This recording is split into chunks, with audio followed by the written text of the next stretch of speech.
AIT News, Abuja. The federal government has been told to come up with enabling laws that will protect nursing mothers to breastfeeding during working hours. Organizer of Help Mothers Breastfeed, Nken Dimili Ine, made the appeal at the event in commemoration of World Breastfeeding Day in Abuja.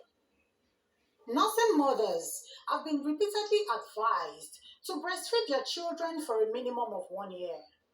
This, according to medical experts, help both mother and child live a healthy life. But over the years, breastfeeding mothers have been faced with challenges, especially in workplace. Many women today, thousands of women, are having to make this very difficult choice between work that they love and their families and the baby. There are so many barriers to exclusive breastfeeding. You find that people need to work, so there's maternal employment, which ideally should not be a barrier if there are structures in the workplace to support that. Having a mother that's breastfeeding should not stop stop them being employed into the organization.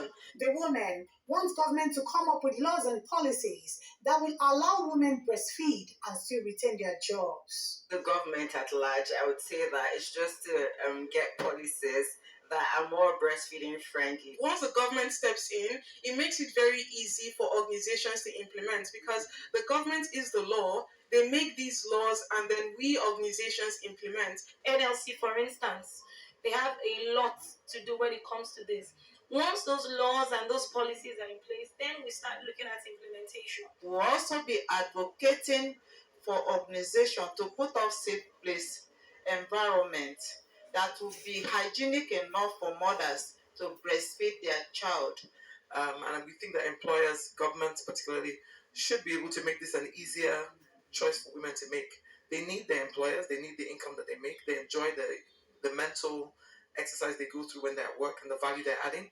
But at the same time, the child needs them. They also urge women not to take the anticipated policies and laws for granted, but use it to save the workspace for women. Oyebimpe Wealth, AIT News, Abuja.